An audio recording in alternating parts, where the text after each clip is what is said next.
Someone in chat said fucking, if you were invited to a MrBeast video, would you attend? No! No. I wanted to scream no, but I didn't want to get off the point. Absolutely not. God, I believe that door has very much closed. What do you mean? You don't like MrBeast? Oh my god, please. Do you know the lore? Do you know the me lore? Oh god, there was a member of the MrBeast crew that I used to be close with that turned out to be a bit of a weirdo and was weird with me. I haven't even said why I have, like, besides that, there's a whole different reason. Oh, can I get into that? I'm still a bit mad about it, to be honest with you. Spill the tea? Okay, fine. I gotta tell this, like, really correctly, though. Alright. Before we get into it, let me quickly say, I'm going to be talking about Ava Tyson, okay? This is not fuel that I added to the fire before when everything was happening, because I didn't feel like it was appropriate at the time, and it didn't really fit into what I wanted to say. I'm going to be ignoring all of the stuff that Ava did that was, we all agree is weird. Okay, I'm going to ignore that. We've gone over it. I don't want to readdress it again. It's a whole thing. I'm trying to reinstill my love for Japan over that one goddamn photo. I'm not going to go over it again. I've done a video on Twitter about it. Go look at it. I did a YouTube video about it as well. So, at the time, I didn't want to add a bit of hate onto Ava's situation because this is a very personal thing. Before we went to Japan, Ava had contacted me and said, hey, you know, do you want to go to Japan? I'd said, I've got this person called Soda around. Soda was also a bad person. I won't go into it. It's a fucking... Oh, I got really unlucky with friends. Sorry. That is just such a shit memory. But either way, they go, hey, do you want to come to Japan? I say, I've got someone over right now. Can they come too? Like, oh, I've not got someone over right now. I'm going to have someone over. They've planned to come in from America. Can they come too? I'll book the flight. All good. I don't think I did end up. I think the MrBeast crew ended up covering that. So thanks, guys. When we get there, everything's kind of good, normal. But they do mention things that are like, they're missing their kid back home. That they want to go see Tucker again. Also that they kind of, like, they wanted to smoke a bit of weed. Weed is very illegal in Japan. And not the type of illegal like it is in everywhere else where it's illegal, but like, you know, everyone has it. Like, proper illegal. Japan does not fuck with weed. You want to be stoned in Japan? No shot, bucko. Ain't gonna happen. It made sense when they eventually left the trip, why they left the trip. They left the trip about midway through. Midway through the week that we were there, they ended up going away, and they cited those reasons for why they went. There's a clip on Twitch of me and Ava in a call where we were doing, it was post-Japan, where we were still like, things were fine, and I didn't know this information, that they said like, hey, you whimper in your sleep. You may remember that clip, because I got made fun of an awful lot about that. And it was a funny comment at the time. All as well. The reason why they know that, the reason why that information is a thing, is because when they were having a bit of a hard time, I stayed awake to sort of comfort them in a hotel. They were kind of stressing out about things. They were just like wandering the halls alone of the hotel, and I was like, oh, okay, fuck, my friend's having a bad time. I'm gonna go check in on what the fuck's going on and make sure that they feel okay.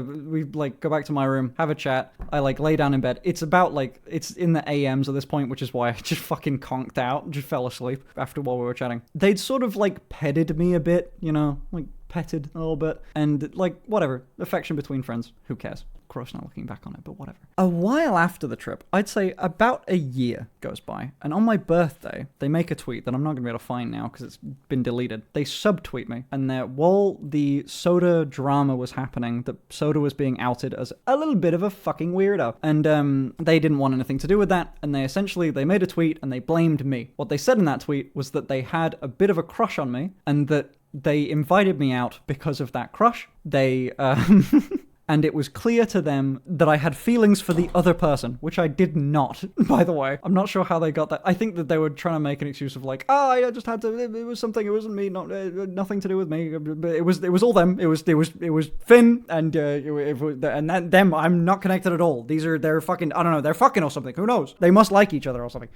However, when all of the stuff came out about Ava, when everything was happening, I got more messages from the MrBeast crew. Basically, I got some DMs from the, I don't want to like get anyone else in trouble, to be honest with you, that was not involved, and was nice, from some of the other people on the team that were there in Japan, and some people that were close to Ava that weren't in Japan. All the messages were about exactly the same. That the reason why they left the trip was not because that they wanted to smoke weed or they wanted to see their kid again, like they were saying. It's that I had said no to their advances of fucking them. That I was invited to the trip of this, like, hey, do you want to come to Japan with me, be in this MrBeast video? That was not a normal invite. That was not a, hey, do you want to do this fun thing, friend? This was, you want to fuck? And then I said no. They left.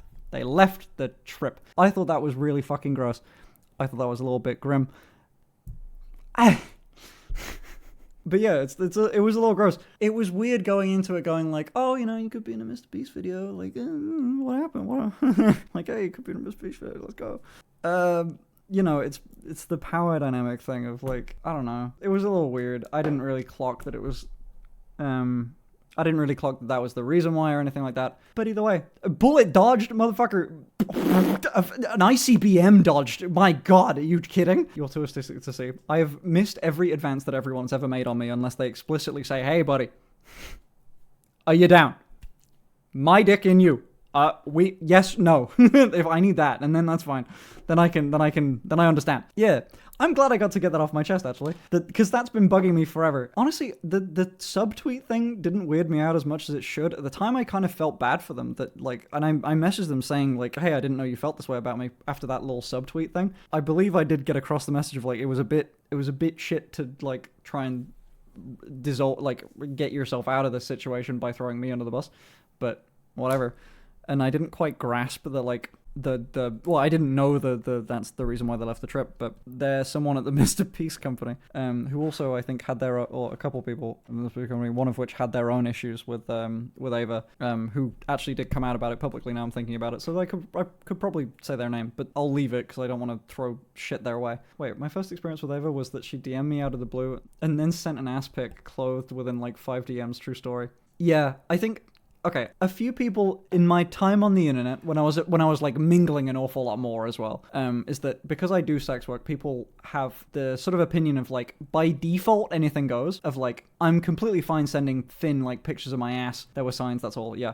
Like, I'm completely fine sending pictures of my ass or my dick or whatever the fuck, because they're in sex work. They're used to it. Whatever. Like, that's a normal thing to ever do. And by the way, to an extent, it is kind of anything goes. If we're friends and you've asked me, my God, just because I do sex work doesn't, like, remove the need for consent. Some people's thing of that is gross, is a little grim. I'm really loving the word grim these days. I like the work, it just sucks that there are so many people that think that as soon as you're part of this work, you are now, like, down a class of human. That's my main hang-up with this industry, right? Wow, a person in this industry with boundaries, no way. I know. You gotta tell him to fuck off, brother. I do. I'm pretty upfront with it. Someone sends me a picture of their cock and I didn't ask for it, then I'm gonna say that, hey, what the fuck did you, what? I'll have a very visceral reaction to it in the same way. Like, if I don't consider you a friend and then you send me, like, an intimate photo of yourself or anything else, like, if you just send me, like, explicit material, I'm gonna have a negative reaction to it. It's happened a few times with people that they've, you know, they just got the wrong sort of vibe, and I'll say like, whoa, what the fuck, why'd you send that? And they say, oh my God, I'm so sorry, and then that's fine. I don't really mind. I understand like a mistake or anything like that. It's not like it's the end of the world, but when it's just a blatant, like, comes from just disrespect of your boundaries. F1NN heart, F1NN oof. heart. Whoops, sent you a pic of my shaft. Sorry, babe. Whoops, did I accidentally send you a pic of my perfect big balls? Did I send you my smooth, hairless balls in your DMs by accident? Sorry.